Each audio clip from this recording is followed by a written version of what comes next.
네, 시작해 보겠습니다. 그 내용 양은 많은데 좀 간략하게 나눠보도록 할게요. 네. 지금 레위기 11장의 음식법을 무려 3주 동안 살펴보고 있는데, 네, 오늘 마지막입니다. 네, 말씀 11장 45절에 47절을 제가 읽어볼게요. 네, 읽어보겠습니다. 이거 모자라요? 네, 네, 네, 네. 남는 거. 네, 제가 읽어보겠습니다. 나는 여호와 너희의 하나님이라. 내가 거룩하니 너희도 몸을 구별하여 거룩하게 하고 땅에 기는 길짐승으로 말미암아 스스로 더럽히지 말라. 나는 너희의 하나님이 되려고 너희를 애굽 땅에서 인도해낸 여호와라. 내가 거룩하니 너희도 거룩할지어다. 이는 짐승과 새와 물에서 움직이는 모든 생물과 땅에 기는 모든 길짐승에 대한 규례니 부정하고 정한 것과 먹을 생물과 먹지 못할 생물을 분별한 것이니라. 아멘. 음식법 마지막이에요. 근데 사실 교회 다니면서 레위기 음식법을 정리할 기회들이 흔치 않잖아요. 그렇죠? 아마 어떤 경우에는 그냥 평생 그냥 겉으로 듣고만 지나갈 수 있는 그런 내용인데 한번 이참에 잘 정리했으면 좋겠고요. 22일에 한번 번외로 할랄과 코셔에 대해서 한번 생각해 봤었고, 지난주는 음식법에 관련해서 거룩과 속, 정과 부정에 대해서 살펴봤죠. 그래서 오늘은 마지막으로 음식법을 대체 왜 그렇게 나누는가, 그다음 기준에 대해서 살펴보고, 신약 시대 음식법에 대해서 살펴볼 거고요. 이제 다음 주에는 12장인데 여기 이제 출산한 가정들이 많아서 다음 주가 저는 좀 미리 준비하면서 되게 나눌 얘기들이 되게 많겠더라고요. 흥미롭겠더라고요. 그러니까 그 여인이 출산하면 부정하니 뭐 격리해라, 그 말씀이 레위기 12장이잖아요. 그래서 이따가도 얘기겠지만 다음 주는 정말 할 얘기가 좀 많을 것 같고, 뭐 미리 레위기 12장들을 읽어오시면 생각보다 좀 은혜롭게 나눌 수 있는 얘기, 또 실제적으로 나눌 수 있는 얘기들이 많을 것 같습니다. 오늘 일단 11장입니다. 11장인데요. 그동안 쭉 봤죠. 그 레위기가 총 27장까지 있는데 우리가 지금 살펴보고 있는 11장 음식법, 뭐 먹어라, 돼지고기 먹지 말라, 이 얘기는 레위기 11장에 있습니다. 그래서 전체 큰 그림 속에 이렇게 들어가고 있다는 거고요. 11장을 아마 성경책 갖고 계신 분들은 보면 이렇게 눈으로 보이실 텐데, 전체적으로 구조를 그리면 이렇습니다. 육지동물 뭐 먹으면 안 되는가 쭉 나오고, 9에서 12절은 수중동물, 물고기 뭐 먹어도 되는지 안 되는지 나오고, 새, 기는 동물 규정이 쭉 나오다가 뒷부분에는 시체를 접촉하면 부정하다, 이제 그 얘기가 쭉 나옵니다. 그래서 레위기 11장이 이렇게 되어 있고요. 그러면 첫 번째, 육지동물 규정. 사실 우리는 대부분 돼지고기 정도 먹지 말라는 정도만 알고 있는데, 기준이 이렇습니다. 뭐를 먹으면 안 되냐면 레위기 11장에 따르면 두 가지 조건이 충족돼야 돼요. 굽이 갈라지고 새김질 하는 것만 두 개 다 충족을 해야 먹을 수가 있습니다. 근데 둘 중에 하나가 해당되지 않으면 먹을 수 없는데, 예를 들면 돼지는 쪽발인데 새김질은 안 하잖아요. 그러니까 둘 중에 하나만 해당이 되기 때문에 먹을 수가 없습니다. 그리고 뭐 먹을 수 없는 것 중에서 성경에 나오는 낙타 이런 것도 먹을 수 없다고 돼 있고요. 그리고 몇 주 전에도 얘기했지만 레위기 11장에 가면 토끼를 새김질한다고 나와 있어요.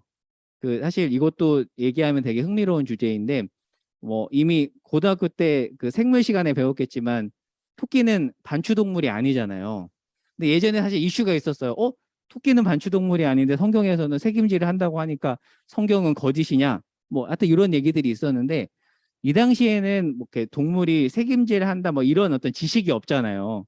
그러다 보니까 그냥 입모양만 보고 새김질 한다라고 한 것이니까 그거 가지고 이렇게 너무 디테일하게 얘기하지 말자, 뭐 이제 그런 얘기들이 있었는데, 자칫 그 중고등학생이나 이런 애들이 성경책 보다가 이런 데서 의외로 이런 데서 걸려 넘어질 수 있습니다. 성경 거짓말이야. 토끼는 반추동물 아닌데 왜 새김질 한다고 해. 근데 그렇다라는 거 그냥 한번 짚고 넘어가겠고요. 그리고 쪽발이면서 새김질해서 먹을 수 있는 대표적인 게 사실은 소와 양과 염소죠. 11장에는 이 동물을 딱 언급하지 않지만 여기 해당되는 게 딱 이거이기 때문에 보통 제사 드릴 때 쓰는 동물들이 소와 양과 염소죠. 그 밖에 이제 먹을 수 없는 게 호랑이나 사자, 하이에나 이런 동물들은 규정에 따르면 먹을 수가 없습니다. 그리고 이제 이게 이제 그림으로 표현한 겁니다. 먹을 수 없는 것들, 먹을 수 있는 것들 이렇게 되어 있고요. 자, 수중 동물은 기준이 이렇습니다. 지느러미하고 비늘 둘 다 있어야 먹을 수가 있어요. 근데 지느러미도 없고 비늘이 없으면 먹을 수 없는데, 우리가 지금 너무나도 맛있게 먹고 있는 뭐 오징어, 새우, 장어 이런 거 유대인들은 먹을 수가 없습니다. 약간 불쌍하지 않나요? 어떻게 오징어를 못 먹지? 새우도 못 먹고 조개, 뭐 장어, 상어, 뭐 샥스핀 이런 것도 못 먹고 이 규정에 따르면 먹을 수가 없습니다. 왜 그렇지 약간 좀 의아하긴 하죠. 네, 그렇습니다. 그리고 공중동물은 그 레위기 11장에 보면 기준은 없어요. 그냥 쭉 종류만 언급을 하는데 이런 동물들이 쭉 나오는데 공통점이 있습니다. 어떤 공통점이 있을까요? 육식 또는 잡식입니다. 초식새는 언급하지 않습니다. 그래서 약간 어렴풋하게나마 기준에 대해서 짐작할 수 있겠죠. 아, 육식 동물에 대해서는 금지하는구나 이제 짐작을 해볼 수가 있고요. 기는 동물은 여기 보면은 날개가 있고 네 발로 기어다니는 것은 먹을 수가 없어요. 근데 20절에 보면 이렇게 언급을 하고 있다가 어떤 말을 덧붙이냐면 근데 발에 뛰는 다리가 있으면 먹을 수 있다고 돼 있어요. 그래서 메뚜기는 먹을 수가 있습니다. 그래서 신약에 보면 세례 요한이 광야에서 메뚜기 먹는다는 구절이 복음서에 있잖아요. 그래서 사실 세례 요한이 메뚜기를 먹었던 이유가 여기 있습니다. 이 율법을 시킨 거죠, 세례 요한이. 비는 동물 규정은 이렇게 되어 있고요. 자, 그리고 24절에서 25절은 못 먹는 육지 동물의 이제 시체를 접촉하면 부정해진다. 그래서 접촉하면 옷을 빨고 저녁 때까지 부정해진다는 내용이 있고요. 자, 그리고 29절에서 38절에는 기는 동물, 못 먹는 동물이 나와요. 두더지, 쥐, 도마뱀 이런 거 못 먹는다라고 되어 있고 이건 한번 눈으로 읽어보면 좋을 것 같아요. 그냥 눈으로 그냥 읽어보시면 될 것 같고 넘어갈게요. 자, 그리고 특이한 게 뭐냐면 못 먹는 육지 동물 시체뿐만 아니라 먹을 수 있는 동물 중에서도 시체는 접촉하면 부정해집니다. 그래서 한번 읽어볼게요. 소나 양과 염소의 경우는 먹을 수 있고 제사 때 제물로 쓰이지 않아요. 근데 주검과 접촉하면 부정해진다고 했는데 생각해보면 제사 드릴 때 소나 양과 염소를 죽이잖아요. 그러면 뭐지? 의문이 들 수 있겠죠. 그럼 그때도 시체를 만지는 건데 그럼 어떻게 된 거지라고 할 수 있는데 그래서 이제 유추해 보건데 아마 여기서 말하는 시체는 자연사했을 경우일 것이다. 이렇게 추정을 해볼 수 있고요. 그리고 사냥을 위해서 죽인 경우도 괜찮습니다. 사냥을 위해서. 레위기 17장에 보면 이렇게 써 있거든요. 모든 이스라엘 자손이나 그들 중에 거류하는 거류민이 먹을 만한 음식이나 새를 사냥하여 잡거든. 사냥해서 먹는 것은 괜찮다라고. 그 노아홍수 이후에 창세기 9장에 보면 육식을 허용하잖아요. 그렇죠? 육식을 분명히 허용합니다. 근데 이제 그 안식교도들은 창세기 앞부분만을 보면서 육식을 먹지 않죠. 그래서 베지테리안들 중에서는 그 미국의 안식교도들이 상당히 많이 있습니다. 참고로 말씀을 드리고요. 자, 그리고 뭐 이런 음식들 먹을 수 없다고 쭉 나와 있고 도표로 그림 이렇습니다. 사실 되게 지루하고 재미없는 내용인데 한번 이참에 한번 그냥 짚고 넘어가자는 차원에서 한번 정리를 해봤고요. 이렇습니다. 도표로 그리면 먹을 수 있는 것, 먹을 수 없는 것들 쭉 되어 있는데 자 그러면 자, 넘어가 볼게요. 결론 및 요약입니다. 지난주에 나눴던 내용이에요. 자 그러면 왜 이렇게 까다롭게 뭐는 먹고 뭐는 먹지 말고 이렇게 하는가에 대해서 오늘 읽었던 본문 말씀에 따르면 거룩해야 된다라는 말씀으로 귀결을 하는데 사실 이 당시 이스라엘 백성들은 광야에서 먹을 것이 없었을 거란 말이죠. 근데 어떤 것을 하나님이 강조하냐면 신자는 먹을 것보다 구별된 삶이 중요하기 때문에 광야에서도 먹을 것이 부족한 광야에서도 먹는 것에서부터 구별돼야 된다. 이제 그것을 강조하기 위해서 이 말씀이 있다는 거고 그래서 지난주에 이 내용 기억나시죠? 이 구별은 배타적 구별이 아니라 선교적 구별이다.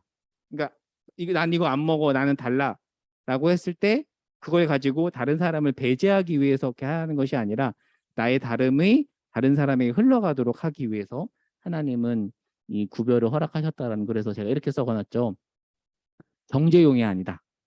나는 먹는데 너는 안 먹네. 너 이상해. 이렇게 쓰라고 주신 말씀이 아니라 다르게 살고 그 다름이 흘러가도록 하는 차원에서 하나님 말씀하신 거다라는 거 지난주에 봤고요. 자 그러면 이거 한번 짚고 넘어가 볼게요. 대체 나누는 기준이 뭔가?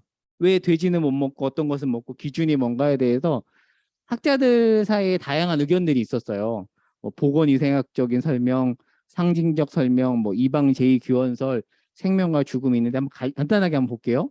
자, 이렇게 나누는 기준은 보건위생 영양학적으로 더럽기 때문이다라는 주장들이 있었거든요. 그래서 돼지고기 같은 경우는 비위생적이라는 거죠. 근데 꼭 그렇다고만 볼 수는 없습니다. 돼지고기가 무조건 다 이상한 건 아니잖아요. 우리 잘 먹고 있잖아요. 근데 그 안식교도들은 이 입장을 취하고 있다라고 하고요. 그리고 상징적 설명인데 돼지는 탐욕스럽기 때문에 부정하다. 그래서 그 미야자키 하우의 그 애니메이션에도 보면 개걸스럽게 먹고 그렇잖아요. 그 센가치히로 행방불명에서도 보면은 엄마 아빠가 먹고 사실 그 모티브가 그 제가 알기로는 일리아드 오디세이에 있는데 그렇게 약간 서양 사람들은 돼지가 탐욕스러운 동물이라고 생각을 하잖아요. 그래서 돼지는 이런 상징이 있다. 그래서 못 먹게 하는 거다라고 어떤 학자들은 설명을 했지만 근데 에스겔서에 보면은 그 여호와의 보좌 옆에 사자가 있거든요. 그러니까 여호와의 보좌 옆에 있는 천사를 상징하는 존재가 사자인데 그렇게 본다면 사자는 부정한 동물이거든요. 근데 왜 천사를 상징하는 동물로 나올까? 그래서 그렇게 본다면 사실 이 설명은 부적절하다라고 또 요즘 보기도 합니다. 네. 자, 그리고 이방 제2기원설인데요. 못 먹는 동물들은 대부분 이방 종교에서 제물로 쓰였기 때문이다라고 설명한 분들도 있는데 근데 이방 그런 제의에서도 소나 양과 염소를 제물로 쓰기도 한대요. 그래서 이 입장도 옳다고 볼 수 없습니다. 자, 그러면 요즘 대부분의 그 레위기를 설명한 학자들이 동의하는 입장인데 이게 대부분 맞다라고 봅니다. 생명과 죽음인데요. 쉽게 말하면 이겁니다. 자세히 그 도표를 보시면 알겠지만 부정한 짐승들은 대부분 죽음과 관련되어 있습니다. 대부분 육식이 많아요. 육식 동물이 많고 잡식이 많습니다. 근데 토끼나 낙타 같은 경우는 육식이 아니잖아요. 근데 왜 그러는가? 이것은 그 두 기준 중에서 하나만 해당되기에 혼동을 줄 수 있어서 부정한 동물로 간주하는 것이다. 이렇게 설명을 하더라고요. 한번 눈으로 쭉 보시면 이렇게 볼 수 있고요. 넘어가 볼게요. 복잡하죠? 그리고 그 보면 땅에 기는 동물들은 부정하다고 했잖아요. 근데 메뚜기처럼 뛸 수 있는 것들은 부정하지 않다고 하잖아요. 자, 그러면 왜 땅바닥에 붙어 있는 애들은 부정한가? 유대인들은 기본적으로 땅이 그 수올, 그 지옥과 연결된 곳이라는 생각이 있었거든요. 그래서 죽음을 상징하는 땅바닥에 붙어 있는 존재들은 대부분 부정하다고 보았다고 합니다. 그래서 바닥에 붙어 있는 애들은 부정하다라고 보는 거고요. 그래서 뭐 이 설명을 한번 읽어볼게요. 생명과 죽음을 기준으로 정과 부정 동물이 구분되었으며 거기에 신체적 완전성의 원리가 덧붙여진 것이 분명하다. 이 교수님의 설명도 읽어볼게요. 정한 이스라엘과 정한 동물을 제외한 나머지 인류와 나머지 부정한 동물을 배제하고 버리기 위한 분류가 아니라 하나님 백성의 구별된 삶을 가리키는 분류이며 궁극적으로는 그 구별된 이들을 통해서 모두에게 복이 임하게 하기 위한 분류의 목적이 있다라는 거죠. 그래서 그거 가지고 뭐 나만 오라 이런 차원으로 쓸 것이 아니라 이런 차원에서 하나님이 음식에 있어서 구별된 삶을 살라고 했다라는 거죠. 그래서 이렇게 구분 기준이 이렇게 돼 있다는 거 한번 짚고 넘어가면 좋을 것 같고요. 자, 그러면 이제 마지막으로 신약 시대 음식법입니다. 그러면 사실 오늘날 우리는 어떻게 해야 되는가? 사실 본질은 똑같은데요. 본질은 거룩과 구별인데 구약에서는 뭔가 이렇게 차별하고 격리하는 것으로 하나님이 거룩과 구별을 드러내셨다면 신약에서는 예수님이 그 복음서에 보면 예수님이 들어가시죠. 부정한 사람들 막 만집니다. 부정하다고 하는 곳에 막 들어가세요. 예수님은 직접 그 격리의 복을 허물고 들어오시죠. 그래서 복음서에 보면은 그 나병 환자도 원래 부정하다고 하는데 이 나병 환자를 예수님이 직접 만지세요. 그러니까 예수님은 그 우리가 더럽다고 하는 곳에 직접 들어와서 그 더러운 것을 깨끗게 하시는 분이라는 거. 그래서 사도행전에 보면 유명한 말씀이 있죠. 고넬료와 유대인인 베드로가 함께하는 장면에서 베드로가 같이 밥을 먹으려고 하지 않습니다. 근데 이거 한번 정리하고 가볼게요. 고넬료가 하나님을 경외하는 사람이라고 사도행전에서 얘기를 하는데 통상 유대인에게는 세 가지 부류가 있습니다. 첫 번째는 태생부터 유대인 첫 번째 그룹이고 두 번째는 원래 유대인이 아닌데 유대교로 개종을 했는데 할례는 행하지 않은 그룹을 보통 경외자라고 얘기합니다. 그래서 성경에서 신약에서 하나님을 경외하는 사람이라고 표현하는 것을 어떻게 봐야 되냐면 실제로 그 사람이 하나님을 경외한다는 뜻이 아니라 이 부류를 지칭하는 거예요. 그래서 이 사람들은 이방인인데 유대교로 개종했다가 할례는 행하지 않은 그룹이구나라고 이해하면 되겠고요. 그리고 개종자는 이방인에서 유대교로 개종을 했는데 할례까지 행한 그룹을 개종자라고 합니다. 플라스라이트라고 하죠. 근데 고넬료는 어느 그룹에 해당이 되냐면 경외자 그룹에 해당이 됐어요. 그러니까 유대교로 개종을 했는데 유대인들이 끔찍하게 소중하게 여기는 할례는 행하지 않았습니다. 그러면 유대인들은 이 하나님 경외자들을 어떻게 봤을까요? 부정하게 봤을까요? 같은 부류로 봤을까요? 놀랍게도 유대인들은 배타적으로 대합니다. 개종하긴 했는데 너네 할례는 행하지 않았잖아 해서 거리를 둡니다. 그래서 이 하나님을 경외하는 자라고 칭하는 이 고넬료가 베드로와 같이 식사할 때 유대인들이 약간 이제 피하려고 했던 이유가 바로 여기 있습니다. 그래서 사실은 유대인들은 이 경외자들도 이방인으로 한주를 했대요. 그러니까 정말 유대인들이 배타적인 거죠. 정말 배타적인 겁니다. 자, 근데 이 말씀에 보면 하나님이 직접 베드로에게 환상 중에 나타나서 말씀하시죠. 내가 깨끗하다고 한 것을 너가 속되다고 하지 말라고 하면서 같이 먹어도 된다고 하죠. 그래서 둘이 같이 식사를 합니다. 그러니까 지금도 유대인들은 이방인들하고 식사를 하지 않습니다. 왜냐하면 음식 자체가 다르기 때문에 하지 않고 정말 그 독실한 유대인들은 그 엘리베이터 버튼 누르는 것도 일한다고 간주해서 그 이스라엘 저는 가보진 않았지만 이스라엘 가면은 그 엘리베이터 버튼에 사바스 버튼이라고 있어요. 세버스가 그 안식이란 뜻이잖아요. 그래서 안식일 날에는 세버스 버튼을 누르면 자동으로 모든 층에 다 엘리베이터가 선대요. 그래서 누를 수가 없는 거죠. 그리고 이런 일화들도 실제로 있는데 이렇게 유대인하고 같이 이웃을 거주하고 있는데 갑자기 문을 두드리고 와서 좀 도와달라고 하면서 이 자기가 갖고 있는 음식을 가리키면서 이거 전자레인지 좀 돌려달라고 부탁했던. 왜냐하면 유대인들은 정말 독실한 유대인들은 그 전자레인지 돌리는 것조차 일로 간주를 해서 그런 어떤 에피소드들이 있다고 하는데 그만큼 배타적인 거죠. 정말 배타적입니다. 나름 어떤 구별된 삶을 살기 위한 어떤 그런 어떤 배타성이지만 아까 말했던 것처럼 하나님이 원하시는 배타성은 어떤 나만 옳다란 차원에서 배타성이 아니라 흘려보내기 위한 차원에서의 배타성이라고 했잖아요. 그렇게 이해해야 됩니다. 그래서 한번 이 부분은 한번 같이 읽어볼게요. 김경일 교수님의 글인데 구약시대처럼 어떤 특정한 음식이나 사물과 공간이 거룩한 곳으로 지정되어 있지 않습니다. 그래서 디모데전서의 말씀에 따르면 오직 말씀과 기도로 거룩해진다고 했잖아요. 그래서 내가 먹는 짜장면 한 그릇도 나의 기도로 거룩한 음식이 된다. 그래서 이 교수님은 이렇게 표현을 하더라고요. 식사 기도를 형식적으로 해서는 안 되는 이유다. 저는 사실 목사지만 가끔은 식사 기도 되게 대충 할 때도 많은데 이거 읽으면서 한번 생각해 봤던 것 같고요.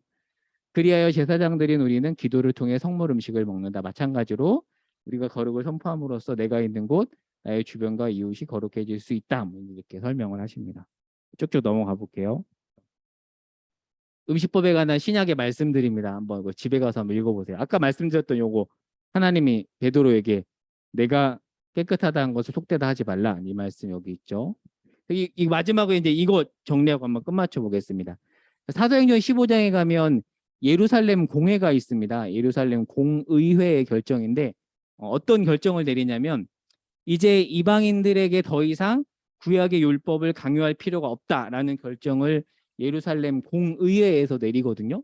그렇게 결정을 내리고 나서 한마디를 덧붙입니다. 15장 29절에 가면 우상의 제물과 피와 목매어 죽인 것과 음행은 멀리해라. 자세히 생각해보면 약간 말이 안 맞는 것 같아요. 분명히 이제 이방인들이 어떤 음식법에 관해서는 굳이 신경 쓰지 않아도 된다라고 결정을 했는데 왜 또 하나 덧붙이는 것 같이 말씀을 하는가? 사실 그런 생각 해보신 적 없나요? 그래서 이런 어떤 추가 규정을 어떻게 이해해야 되는지를 마지막으로 한번 정리해 볼게요. 초대교회 신자들은 대부분 유대인들이었습니다.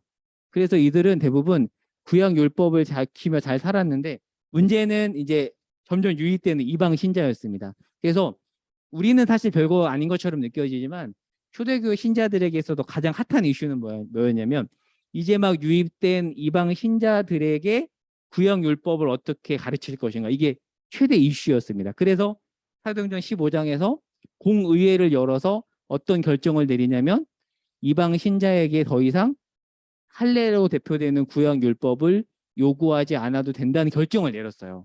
그러니까 이방인들은 할례하지 않아도 이제 우리가 신자로 받아들일 수 있어라는 결정을 내린 거거든요. 그래서 15장 28절에 보면 성령과 우리는 이 요긴한 것들 외에는 아무 짐도 지우지 않는다라고 했는데 갑자기 하나 덧붙여요. 근데 우상의 제물과 피와 목매어 죽인 것과 음행은 피하라. 그러니까 지우지 않겠다 하는데 왜 또 뭔가를 지우는 것처럼 말씀을 하는 건가? 이게 지금 제가 던지는 문제 제기거든요. 요 부분 한번 다음 커서를 한번 볼까요? 자, 그러면 이걸 어떻게 이해해야 되는가? 쉽게 말하면 이 요구는 이렇게 볼 수 있습니다. 말이 좀 이해가 될지 모르겠지만 자격과 조건으로서의 짐이 아니라 구별로서의 짐입니다.